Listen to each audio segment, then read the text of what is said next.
3HL 104.5 The Zone, broadcasting live from Circa Resort Casino, Sportsbook, Stadium Swim. They've got it all here in Las Vegas. Brent Doherty, Don Davenport, and Ron Slay with you. You may know this guy. He's been on the radio station a ton. He was just in Nashville. That's Steve right. Palazzolo joins us. He was in Nashville. The 33rd team. You guys official now? We're official. Official. Officially official. Yeah, as of yesterday. From Pro Football Focus to the 33rd team. Tell us about this project. Yeah, so Sam Monson and I, my podcast partner, we've been together since I've been at PFF since 2011, and we started podcasting around 2013, and we just had a nice opportunity to go to the 33rd team, kind of rebrand the podcast, calling it Check the Mic, and just staying together, keeping the same show that we've had. We do like long form NFL analysis, hit every single team, and just excited to have a new opportunity somewhere else. Our buddy Greg Cosell involved. Yes. He is phenomenal. We've enjoyed having him on weekly for, I don't know, the last few years.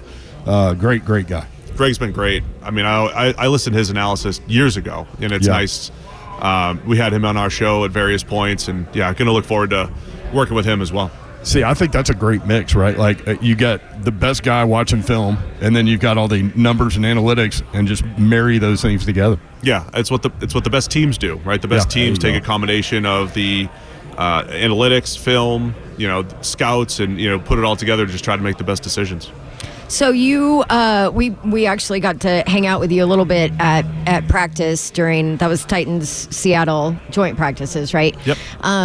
What's your overall take of what they're building and kind of, a little bit of a rebuild there in Nashville for the Titans franchise? Yeah, it's an interesting rebuild because I think I think you could tell they want to build through the draft, and they got to a point where, hey, we have to add a whole bunch of veterans. I think the Titans defense is probably one of the bigger questions around the NFL that could go either way. So much new talent, L'Jarius Sneed and Chidobe Awuzie and some of the veteran signings that they have on that side. And we haven't seen those guys out there in the preseason either. Yeah, we haven't seen, some of the impact players, but they made, and then you have, Calvin Ridley and DeAndre Hopkins. Like, you have veterans, older players that they've brought in the last couple of years that theoretically is going to help the transition as they're trying to get younger and build through the draft. So that's where I think the Titans are intriguing, because the results could go either way. If all those veterans stay healthy, if they all play to their capability, they're a really tough team to beat. But if they are banged up like Nuke Hopkins is, if they aren't on the field like some of those guys have been, then that's potentially an issue. What did you think about Calvin Ridley? Just eyeballs on that dude's quick feet. Yeah, I mean, first off, he went up against Tariq Woolen a lot. Woolen, who we were all, this dude's 6'4", and you see him in person, 6'4", and it was one of the best combines of all time for a corner, the Seattle corner, and he looked really good, even going up against a Calvin Ridley. I think Ridley's entire career, though, he's just been a good wide receiver 2, a good high-end 2, not a true 1, and you saw that last year with the Jaguars a little bit, where there were some games where you could depend on him and other times you couldn't. And I like the fit, though, because, when Nuke Hopkins is back out there and healthy, it takes a little bit of pressure off of Ridley. So I think that's going to be the biggest thing. He is a good route runner. He's a good number 2. He's an okay downfield threat. He's a very good intermediate type of threat, that 10 to 20-yard range. I think he's very good there. And I think that'll be a key weapon for Will Levis. So you wouldn't – can he be a 1? The times where he's had to be, there was one year in Atlanta after Julio Jones had lost a step and then was gone. A little bit last year in Jacksonville. I mean, he was really their top threat. I just don't think you see that same consistency. You don't see that same the people he'd be compared to, the game-changing ability of an A.J. Brown, a Tyreek Hill, a Jamar Chase, a Justin Jefferson. So the guys are the true ones, and there might only be 15 of those guys in the NFL, and I just wouldn't put Ridley in that group. What do you think the Titans are missing? Because we watch it close up and personal. You guys get to get a bird's eye view of it. What do you look in and see that they're missing? If you could add one thing to get them over the hump, what would it be? Would it be offensive? Would it be defensive? You just said about having a true 1. That would really help a guy like Will Levis. Defensively, what would it be? What's your thoughts? So I would say on the offensive side, if you knew that the offensive line was going to be better, then things are in much better shape. Yeah. And I just don't know if it's there yet. I love Bill Callahan as an offensive line coach. I think offensive line coach is one of those coaching positions that can make a massive impact. We've seen, some of those best coaches that always elevate their group. I think Bill Callahan will get there, but there's still questions, right? Right tackle Petit Friere has played okay in his career. J.C. Latham as a first rounder moving from right tackle to left tackle. That's a challenge. It takes some time. It also takes young offensive linemen. I'll still always use the PFF data, by the way, even with the 33rd team. Right. The PFF data always told the story of offensive linemen peaking, or starting to take a big jump in years 3 and 4. So you have to have some patience sometimes with those younger offensive linemen. I like Skoronski. I like bringing in a Lloyd Cushenberry, but there's questions at probably 3/5 of those offensive line spots. Defensively, I think the Titans could have, Arden Key's come on strong, and Harold Landry's been okay, I think, as a pass rusher. I think they could always use a little more juice off the edge over these last few years. So that was the one thing defensively, especially as they pivot to maybe more 4-man rushes, could use a little bit more there.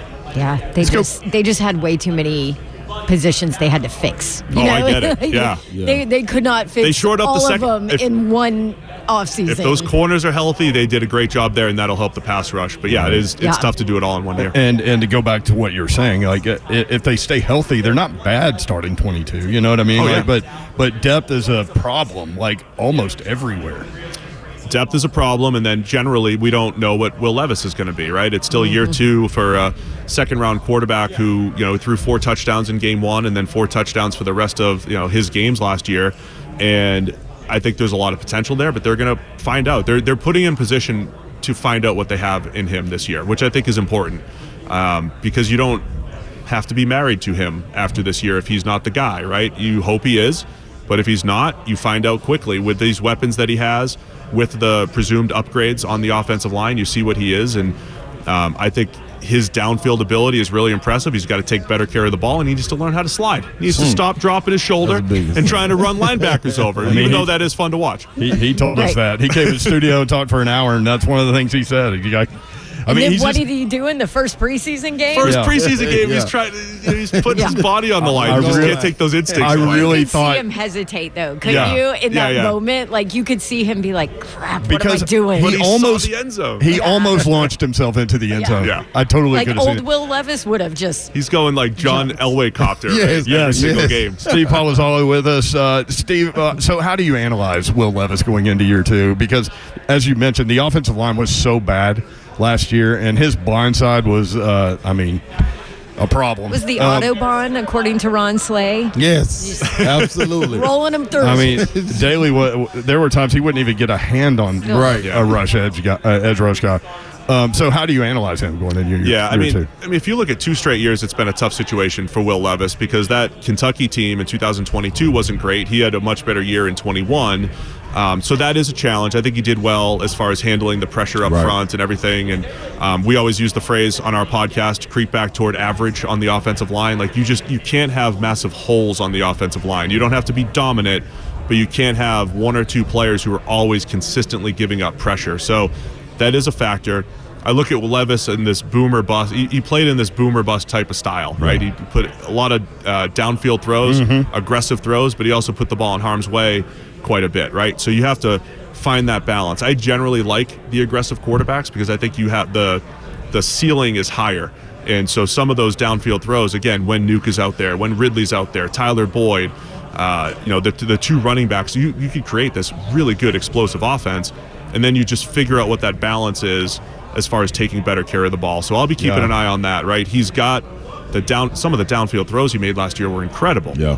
Now just cut back on some of those mistakes, find that balance, and then you can have some success. It's interesting. Brian Callahan made a comment. He said, look, if he successfully takes the dump downs, that goes from 58% to 68%. Absolutely. I mean, just that simple. It's a challenge, but it's a challenge for Callahan, though, to say, I need you to be aggressive. I need you to make those throws, because when Josh Allen is the extreme of this, right? Yeah. When you see those lists of, Josh Allen has the most turnovers since 2020. Well, I don't care, because he makes so many special throws and so many special plays with his legs. It offsets, right? He's bringing more value. So that balance of teaching the quarterback when to take the check down and also you got to rip this into cover 2, right? You got to hit the seam. You got to make this throw or that throw and be aggressive and flip the field. So that's going to be the challenge from a coaching perspective, and then Will Levis putting it into action. That's an interesting analogy with regard to Josh Allen. It made me think of baseball, like the home run strikeout thing. Like, I don't care if you strike out. Strikeouts only counts as one out. Right. That's what the baseball analysts always say, but the home runs are worth it. By the way, Steve was a pitcher. Yes. Can you imagine a baseball coming out of this man's hand at 6'10"? No. Like, how close to me as a hitter are you when you released the ball? It should have been helpful for me, but I still didn't make it to the big leagues. I played in Nashville a little bit, played in AAA a little bit. Yeah. But yeah, when I was on my game, I'd get my hand on top of the ball, be right on top of the hitter, and have my 93, 94, play a little bit faster. Yeah. Huh. Wait, did you ever play football, basketball? Did you always know it was baseball? Basketball I played. I was always just better at baseball, though. Okay. So that was just always my sport, and then somehow transitioned to football after my career. Okay. Let me ask you this. When looking at a guy like Big Jeff, the dominant, we see him and we watch him day in and day out, and the dominance he puts on in practice is second to none. Can he take that step to be in those same conversations with guys like Chris Jones, Quentin Williams, when you need a guy when you look at Chris Jones' mouth scared, like they line him up everywhere. Yeah. Do you think he's ready to take that step, or is he there? Like, how far away is yeah, he? there you go. If he's Yeah. not there. I've always thought he had that potential. I think that Rams game in 2021. Oh, man. Right? I mean, I'm Yeah. sure that sticks Oh, out. my I mean, that gosh. sticks out On the road. in my head, Yeah. right? Yeah. Where he was just in the backfield nonstop. There are these individual games. Chris Jones has more of those games, right? So, and on bigger stages. Yeah, yeah. Yeah. So I don't know how you just get better at consistency, but Simmons always felt like a guy that has the ability. He's a great run defender, excellent pass rusher. He's powerful. He's quick. I think he's outstanding. That whole 2019 draft class, a lot of good players there. I'm curious if Tavondre Sweat helps open that up a little bit, right? You've got the 360-pound big body to presumably play a little bit more nose tackle, free Simmons up. And if you're going to throw Chris Jones in the conversation, Chris Jones will line up and play off the edge. And at the most opportune times in the game, go beat the right tackle for a sack or for to hit the quarterback, whatever it might be. I don't know if Simmons is going to do that necessarily, but I think there's more in the tank as far as him being disruptive on a down-to-down basis. And I think a guy like Tavondre Sweat and some of the other 330-pounders, the Coburns and guys that they have there could really help. How about Sweat, man? Who's he's that? Sweat. Like, did you watch him during that? I mean, he's a massive human being who moves pretty well. I was looking for it during the during a clip season. I was looking for a specific picture of when he was lined up over the center, and you literally couldn't see any part of the center when he was playing zero tech nose tackle. Like he was the eclipse of the center. But he moves really well. Yeah, he moves extremely well. I saw him at the Senior Bowl in person as well, and then at camp. And I mean, for him, it's going to be, are you going to get 500 snaps out of him? 600, 700 might be a challenge. But if you get a really good 400 to 500 snaps out of Sweat, especially on early downs, that opens things up. Yeah, and then it's worth it. Absolutely. well, they played him a lot in the preseason. Yes, preseason game number one. They're work like, his let's way go. into it. Oh, yeah. We're going to get your conditioning. It was an 11-play drive, and he did not come out. He did not come out. And great. he was gasping for air, too. So the Titans, moving forward, looking at week one, Caleb Williams is who they get to see. And I was telling you off air, during the summer, I thought, oh, awesome. Like, they'll catch Caleb Williams early, and he's going to struggle with kind of getting into the league. Big Jeff's going to go off. Caleb Williams looks pretty good. He does. Thoughts on what he's going to bring week one? Yeah, I mean, Caleb Williams, I look for rookie quarterbacks. How well do they just feel? What do they look like they belong early on? Obviously, Caleb Williams does, right? He's on an NFL field. He just has that natural feel and instinct to make plays. His first ever screen pass, he just knew where his depth of drop needed to be, where the rush was coming from, knew not to fall into the rush and he just stayed calm throw a in that little play. hook shot. Yeah, I mean, it's just a simple screen pass, but he's got just a feel for the game and his ability to make plays outside the pocket, throw on the run around and make plays as a runner. He does all the exciting stuff. The question for Caleb Williams is going to be the simple stuff, right? He's missed a few easy throws. He took a sack on a play where he had a clean pocket and just kind of ran into it. So the high-end stuff is there. As far as early in the season, some of those bad plays will still be in there, right? He's going to miss some of the easies. give up some, not take the check down, the stuff that we're talking about with Will Levis. And then it's going to be a matter of limiting his special plays. But he looks like a legit playmaker with natural feel and talent for the game, just as we expected coming out of USC. Real deal. Ugh. Right. We kept saying, man, he looks like he's going to be a problem. and Titans get him early. So yeah. That's the plus. Bears have a lot of excitement this offseason. Yeah. That roster is pretty good now. Yeah, they've reshaped it a lot. I mean, Ryan Poles took over 2 years ago. They had cap issues. They had very few draft picks. They've done a nice job of getting younger and getting better on both sides of the ball, and then giving Caleb Williams guys to throw to. That's going to be a key. They didn't do that for Justin Fields when he was in, but they have that for Williams here. Can I go back real quick to MPF? Yes. Because I thought that practice that we were out there, I thought he had a pretty good day. I thought he looked pretty good, Nicholas Petitfer. What do you think about him on that right side and the shore up of kind of that offensive line for the Titans? You got to see him that day at least. Yeah, so like the thing I referenced earlier about it takes offensive linemen 3 or 4 years sometimes. Yeah. And so, again, using PFF history as a gauge. By the way, I don't like that. That's a long time. It's not for all of them, but some of them, it does. So probably most of them, right? A lot of first rounders can hit the ground running, and they're fine. But then there's guys like Andrew Thomas with the Giants. It took him about half a season, and then it clicked for him. Penei Sewell, it took about half a season, but he was moving from left to right, and then it clicked, and now he's elite, so right? good. So it can be quicker. Yeah. The data would say year 3 or 4, it's more of a don't necessarily give up on a guy after 2 or 3 years because there still could be there. That's how I look at NPF. That's how I look at him because the data has said he's a below average right tackle over the last couple of years. Below average pass blocker, run blocker. But Bill Callahan being in there, the experience, maybe this is a year that, again, you just need to not be giving up 5 or 6 pressures a week, right? And not be a consistent issue. And he has a chance to maybe take that step this year.